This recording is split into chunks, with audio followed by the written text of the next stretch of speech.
নমস্কার শ্রোতা বন্ধুরা, সন্ধ্যায় গল্পের আসর ইউটিউব চ্যানেলে তোমাদের সবাইকে স্বাগত। আজকের গল্প ছন্দনীর কলমে ববিতা রায়। হলের সামনে গেলে কিংবা ওর ক্যাম্পাসের সামনে গেলে হয়তো যোগাযোগ করা যাবে। কথা হলো বোনের বিয়ের জন্য ওর কোথায় যাওয়াও হচ্ছে না। তাছাড়া আজ বাদে কাল শম্পার বিয়েতে নিশ্চয়ই আসবে মাধবীলতা, আবার নাও আসতে পারে। যে অভিমানী মেয়েটা। পাখি দুটো অদ্ভুত স্বরে ডাকছে।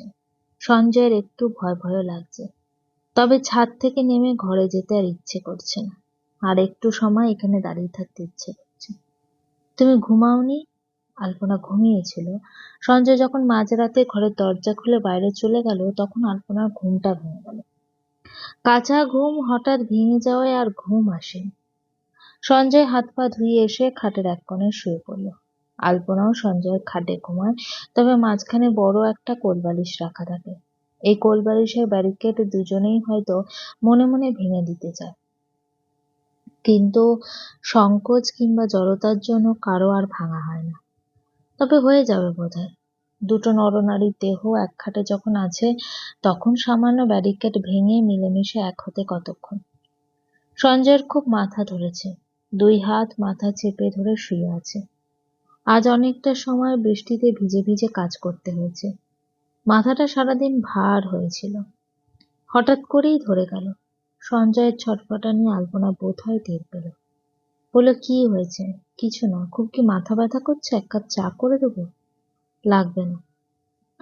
তাহলে মাথা টিপে দিই। সঞ্জয় কিছু বলল না। আলপনা উঠে বসলো এবং সাহস করে বড় কোলবালিশটা মাঝখান থেকে সরিয়ে সঞ্জয়ের খুব কাছে গিয়ে বসলো। সঞ্জয়ের মাথার চুলগুলো মুঠো করে চেপে ধরে আলতো হাতে টানতে লাগলো। আবেশে দু চোখ বুজে এলো সঞ্জয়। আলপনা কাছে আসতেই মিষ্টি একটা গন্ধ ওর নাকে এসে লাগলো। এটা কিসের গন্ধ? তেল, পাউডার কিংবা বডি স্প্রে যাই হোক না কেন, গন্ধটা ভালো লাগছে খুব। আলপনা, দাদার কথা মনে পড়ে? খুব মনে পড়ে। তাকে কি আর এই জীবনে ভুলতে পারবো? তুমি কি দাদাকেও এভাবে যত্ন করতে? তুমি দেখোনি? দেখেছি। দাদার সামান্য জ্বর এলেও তুমি কেমন পাগল পাগল হয়ে যেতে। দাদা তোমাকে খুব ভালোবাসতো, তাই না? খুব বেশি ভালোবাসতো মানুষটা আমাকে। এত তাড়াতাড়ি আমাকে ছেড়ে চিরতরে চলে যাবে দেখেই হয়তো আমাকে এত বেশি ভালোবেসে ফেলেছিল। আলপনার চোখে জল। সঞ্জয় উঠে বসল। আলপনার চোখে জল আলতো হাতে মুছে দিল। আলপনা বাধা দিল না। সঞ্জয় বলল, দাদা খুব আদর করতো তোমাকে। আলপনা উত্তর দিল না। সঞ্জয় ইতস্তত করে বলল, আমি হয়তো দাদার মতো করে আদর করতে পারবো না, তবে তুমি যদি বলো। আলপনার সহজ স্বাভাবিক মুখটা মুহূর্তে কঠিন হয়ে গেল, পাথরের মতো কঠিন। ঘুমাও সঞ্জয়, অনেক রাত হয়েছে। সঞ্জয় আর কিছু বলার সাহস পেল না। আলপনাও মাঝখানে কোলবালিশ রেখে পাশ ফিরে শুয়ে পড়ল। ওরা খুব ভোরে গন্তব্যে পৌঁছালো। আগে থেকে কোনো হোটেল রুম যেহেতু বুকিং দেওয়া নেই, তাই ওরা দুজনে একটা ভাতের হোটেল থেকে সকালে ভরপেট খেয়ে হোটেল খুঁজতে বের হয়ে পড়ল। এই সময় এখানে এত ভিড় হওয়ার কথা না। আশ্চর্যজনকভাবে এই সময় এখানে প্রচুর ভিড়। যেসব হোটেল রুম থেকে সমুদ্র সৈকতের ভিউ ভালো দেখা যায়, সেই সব হোটেলের কোনো রুমই ফাঁকা নেই। যাও বা একটা দুটো রুম ফাঁকা আছে, তবে একটা রুম যদি দুতলায় থাকে তো আরেকটা রুম তিনতলায়। মাধবীলতা কিছুতেই এক রুমে থাকবে না, পাশাপাশি দুটো রুম নিতে হবে। দুঃখের ব্যাপার হলো পাশাপাশি দুটো রুম ফাঁকা নেই। সবচেয়ে বড় কথা, অনিমেষের কাছে খুব বেশি টাকা নেই। একটু ভালো মানের হোটেলে রুম ভাড়া অনেক, সাথে 3 বেলা খাওয়া খরচ, ঘোরাফেরা। এখন যদি দুটো রুম নেয় তাহলে রুম ভাড়ায় সব টাকা খরচ হয়ে যাবে। টাকা নিয়ে কোনো চিন্তা করবেন না, যত টাকা লাগে আমি দেবো। আপনি পাশাপাশি দুটো রুমের ব্যবস্থা করুন প্লিজ। অনিমেষ দীর্ঘশ্বাস ফেলল। মাধবীলতার কাছ থেকে হাত পেতে টাকা নিতে হবে, এটা ভেবেই মন খারাপ হয়ে গেল। অনেক খুঁজে টুজে পাশাপাশি দুটো রুম পাওয়া গেল, 4 তলা। একটা ঘরের ব্যালকনিতে দাঁড়ালে সমুদ্রের ভিউটা খুব ভালো দেখা যায়, তবে সেই ঘরের ভাড়া একটু বেশি। মাধবীলতাকে সেই ঘর দেখিয়ে দিল অনিমেষ। তারপর নিজের ঘরে চলে গেল। সবচেয়ে দুঃখজনক ব্যাপার হলো এই হোটেলে ওঠার সময় ভাই বোনের পরিচয় দিয়ে উঠতে হয়েছে। ম্যানেজার প্রথমে একটু সন্দেহের নজরে ভ্রু কুঁচকে ওদের দিকে তাকিয়েছিল। যখন শুনল ওরা দুজন পাশাপাশি দুটো রুম নেবে, তখন বোধহয় সন্দেহ একটু দূর হলো। তবে পুরোপুরি দূর হলো না। মাধবীলতা বোধহয় লোকটার সন্দেহের কারণ ধরতে পারল। এমন ভাবে অনিমেষকে দাদা দাদা বলে ডাকতে লাগলো যেন মাধবীলতা অনিমেষের সত্যিকারের মায়ের পেটের আপন বোন। মুহূর্তেই ম্যানেজার লোকটার সাথে একটা আবেগপ্রবণ গল্প ফেঁদে বসল। মাধবীলতার দুঃখের গল্প শুনে লোকটার চোখে জল এসে গেল। মাধবীলতা মাথায় হাত রেখে বলল, আহারে, আজকালকার যুগে এমন ভাই বোন দেখা যায় না। পরীক্ষার রেজাল্ট ভালো করেছে দেখে বোনের স্বপ্ন পূরণ করতে সাগর পাড়ে ঘোরাতে নিয়ে এসেছে। এই নাও চাবি, নাও ঘরে যাও, রেস্ট নিয়ে মন ভরে দেখো। দেখো সৃষ্টিকর্তার দুনিয়া কত সুন্দর। কোনো অসুবিধা হলে আমাকে বলো, অবশ্যই বলো। কি নিখুঁত অভিনয়! অনিমেষ ঘর থেকে এখনো বের হতে পারছে না। এই হোটেলে যে 3টে দিন থাকবে, সেই 3টে দিন মাধবীলতার দাদা হয়ে থাকতে হবে। এর থেকে কুৎসিত অনুভূতি আর হয় না। অনিমেষের ঘর থেকে এখন আর বেরোতে ইচ্ছে করছে না। উপায় নেই, একটু পরে মাধবীলতা আসবে, মিষ্টি করে একটু হেসে বলবে, চলুন অনিমেষ, আমরা ঘুরতে যাব। এতদিন অনিমেষদা ডাকলেও দাদা দাদা কখনো মনে হতো না। একজন সিনিয়র মানুষকে নাম ধরে ডাকাই যায়, তাই নামের সাথে ভদ্রতা করে দা বসিয়ে দিলেই হতো। কিন্তু এখন যখনই অনিমেষদা ডাকবে, তখনই মনে হবে সত্যিকারের দাদাকে ডাকছে।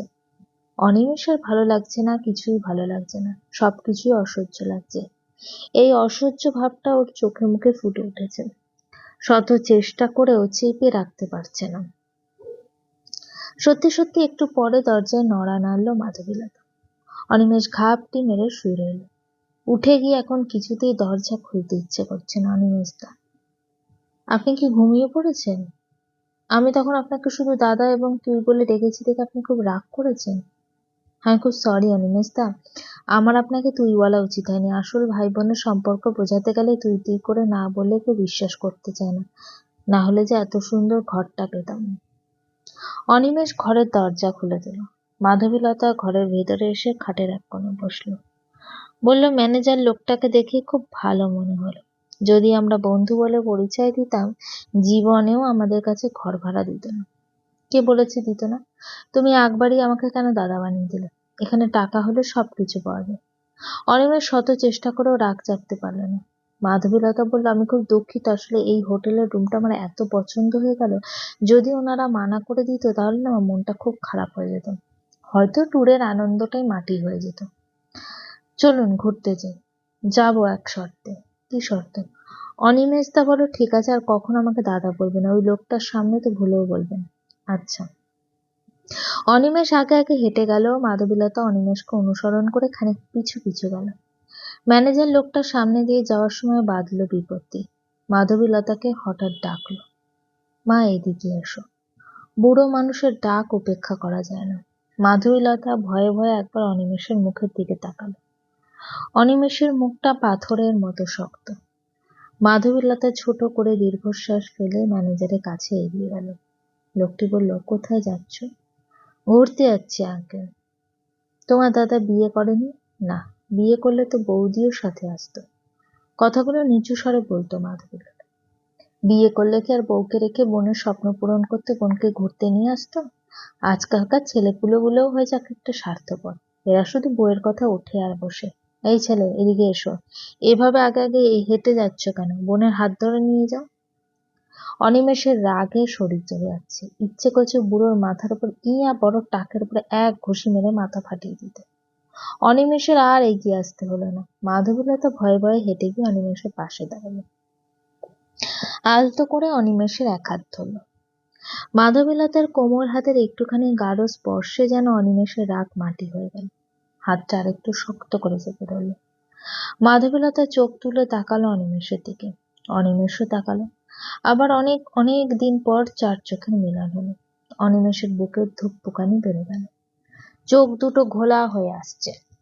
মাধবীলতা কিছু বুঝে ফেলার আগে অনিমেষ চোখ সরিয়ে নিল। দুজন পাশাপাশি হাঁটতে লাগলো। অনিমেষ সাগর পাড়ে গিয়ে ভেজা বালির উপরে বসে রইল। মাধবীলতা অল্প জলে পায়ের ওপর পাতা ভিজিয়ে বালুর উপর দিয়ে হেঁটে বেড়াচ্ছে। ছোট ছোট ঢেউ এসে ওর সুন্দর পা দুটো বারংবার ভিজিয়ে দিয়ে যাচ্ছে। অনিমেষ আনমনে হাতের আঙুল টেনে ভেজা বালুতে বড় করে একটা লাভ আর্ট করলো। লাভের ভেতরে বড় হাতের A+M লিখল। মাধবীলতা এদিকেই আসছে। অনিমেষের হুঁশ ফিরতে মাধবীলতা দেখে ফেলার আগে এম লেখাটা হাত দিয়ে মুছে ফেলল। শম্পার বিয়েটা ভালোভাবে সম্পূর্ণ হওয়ার কথা থাকলেও বিয়েটা ভালোভাবে হলো না। বিয়ের গেট ধরার সময় তুচ্ছ একটা কারণ নিয়ে বিশাল ঝগড়া লেগে গেল। যদি না সঞ্জয় ঠিক সময় মতো থামাতো, ঝগড়ার এক পর্যায়ে মারামারি পৌঁছে যেত। ঝগড়াটা ঠিক কনে পক্ষের সাথে বর পক্ষের না, সঞ্জয়ের মামাতো বোন। দেখতে মোটামুটি সুন্দর, একটু গুলুমুলু, নাম তরু। এখনো বিয়ে হয়নি, শাড়ি পরেছে পেট পিঠ বের করে। হঠাৎ কারেন্ট চলে যায়, অন্ধকারে কি যেন পাশ থেকে তরুকে জাপটে ধরে খুব বাজেভাবে স্পর্শ করেছে। তরু চিৎকার করে উঠতেই লাইট জ্বলে উঠলো, ততক্ষণে লোকটা সরে গেল। ঘটনাটি এত দ্রুত ঘটে গেল যে অন্য কেউ হলে হয়তো লজ্জা পেয়ে চুপ থাকতো, কিন্তু তরু পুরো বাড়ি মাথায় করে ফেলল। জোরে জোরে অকথ্য ভাষায় বকতে লাগলো। কেন বকছে তার কারণটাও সবাইকে বলল। এভাবে বিয়ের গেইটে বকাবাজি শুনে মেয়ের পক্ষের কমবয়সী একটা ছেলে শুধু বলে, এখন তো চুপ করুন। এই কথা বলায় ছেলেটার দোষ হয়ে গেল। সবাই ধরে নিল ছেলেটাই এই কাজ করেছে। তখনই কথা কাটাকাটির এক পর্যায়ে ছেলেটির গায়ে হাতও তুলতে চাইল। মন্দের ভালো রঞ্জিত শম্পার বিয়েটা শেষ পর্যন্ত হয়েছে।